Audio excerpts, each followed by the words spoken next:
बाळा, आज मी तुला एक अशी गोष्ट सांगणार आहे जी तुझे आयुष्य बदलू शकते. बाळा, या जगात अनेक लोक स्वतःला कमी समजतात. कोणी त्यांना कमी लेखलं की ती लोक त्यांचा आत्मविश्वास गमावून बसतात. ते लोकांमधलाच तू पण एक आहे.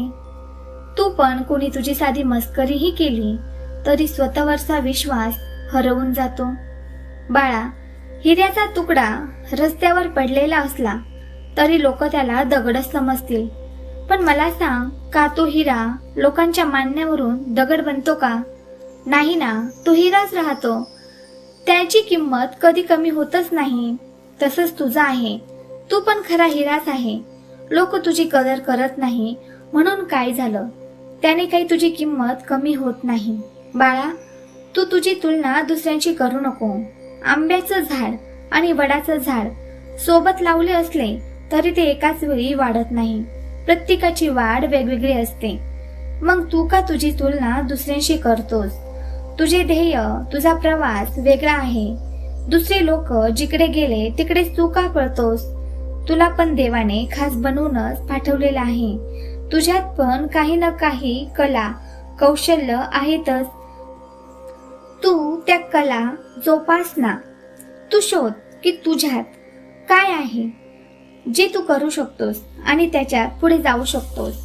कधी कधी तुझ्या आयुष्यात तुझ्या मनासारख्या गोष्टी घडत नाही. मग तू विचार करतोस की तुझ्याच आयुष्यात असे का? मी इतका प्रामाणिक असूनही मलाच एवढ्या अडचणी का? पण एक गोष्ट लक्षात घे, जेव्हा शिल्पकार दगडावर घाव घालतो तेव्हा दगडालाही वेदना होतातच, पण त्या घावामुळेच तो दगड सुंदर बनतो. तसेच तुझ्या आयुष्यात पण आहे. आज ज्या गोष्टीचा अर्थ तुला समजत नाही त्याच गोष्टी तुझ्या आयुष्यातील मोठा आशीर्वाद बनू शकतात. कधी कधी मागितलेल्या इच्छा लगेच पूर्ण होत नाही म्हणून देवावर अविश्वास दाखवू नकोस. ज्यांच्याकडे संयम असतो तेच भविष्यात पुढे जातात. आज तू जिथे आहेस तो काही तुझा शेवटचा प्रवास नाही, ही तर तुझी सुरुवात आहे. म्हणून विश्वास ठेव. तुझे स्वामी समर्थ तुझ्या सोबत आहे. माझ्यावर विश्वास असेल तर कमेंट मध्ये श्री स्वामी समर्थ टाईप कर आणि आपल्या चॅनलला सबस्क्राईब कर. तुझ्या मनाचा विश्वास हा दिव्यासारखाच आहे.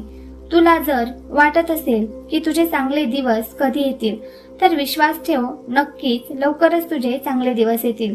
आता तुला यश कसं मिळवायचं याविषयी सांगतो.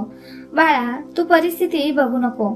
आज जी परिस्थिती आहे त्या स्थितीतच सुरुवात करून घे. मग उद्या परिस्थिती बदलेल आणि आपण उद्या सुरुवात करू असे म्हणू नको. तुझ्या कामात सातत्य ठेव.